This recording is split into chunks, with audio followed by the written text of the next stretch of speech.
Kien tmiem il-ġimgħa impenjattiv ferm għal kull kamra tal-aħbarijiet f'pajjiżna. Tmiem il-ġimgħa dominat miżjana tal-Papa Franġisku f'pajjiżna. F'jumejn il-Papa Franġisku iltaqa' mal-ogħla awtoritajiet tal-pajjiż, mal-ogħla awtoritajiet tal-Knisja f'Malta, ma' persuni minn kull qasam tas-soċjetà u anke mal-immigranti li jgħixu f'pajjiżna. Dwar dak li seħħ fit-tmiem il-ġimgħa tkellimna ma' diversi kmamar tal-aħbarijiet. Jikkumenta Herman Grech mit-Times of Malta. Tkellem fuq affarijiet li jolqtu fl-ħam il-ħaj pajjiżna. Tkellem fuq il-korruzzjoni, tkellem fuq l-isfreġu ambjentali, fuq ir-razziżmu u fuq il-greed li għandna, fuq kulħadd kelba l-flus. Kont qed nistenna li ħajtkellem imma huwa inkredibbli kif fl-ewwel speech li għamel laqat dawn il-problemi kollha li għandna fil-pajjiż. Jekk in-nies hux se jagħtu każ dak li qal il-Papa ma nafx. Il-Knisja Kattolika m'għadix influenti daqskemm kienet 20-30 sen ilu meta ġie l-ewwel Papa hawn Malta.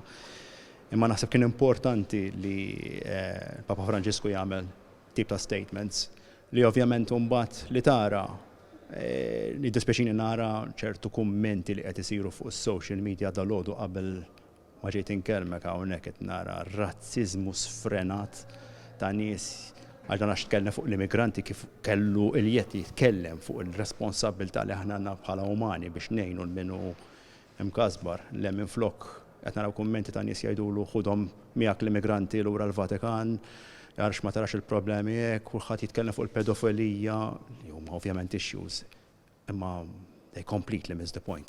Reazzjonijiet ta' Albert Gallia mill-Malta Independent. Jina l-iktar li laqatni apparti l-ewwel messaġġ tiegħu fejn foka ħafna fuq il-korruzzjoni u fuq id-distruzzjoni tal-ambjent u kif għandna bżonn nipproteġġu l-ambjent tagħna. Laqatni wkoll il-messaġġ u l-umiltà tiegħu meta ġie mal-immigranti li kienet ovvjament waħda mit-temi ewlenin tal-viżita tiegħu għaw Malta.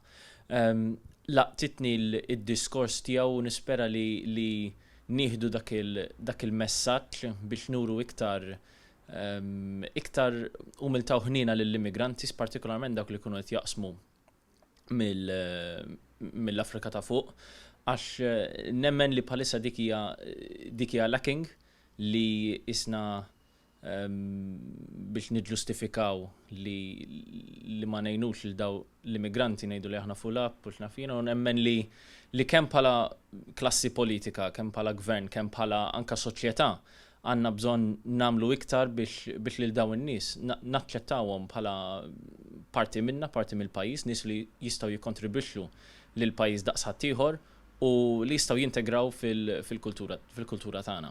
Dawn kienu il-kummenti ta' Tim Diakono minn Love in Malta. Li żar il-Peace Lab. Il-Peace Lab huwa post ħalfar fej jilqa l-immigranti u jgħinhom. Għadna kif ġejna mill-kampanja elettorali u safejna fien ma rajt l-ebda kandidat imur iżur il-Peace Lab biex jitkellem għall-immigranti. Daw huma għal raġunijiet ovvji għax dawn m'għandhomx vot, ġifieri kważi ħadd ma jitkellem għalihom.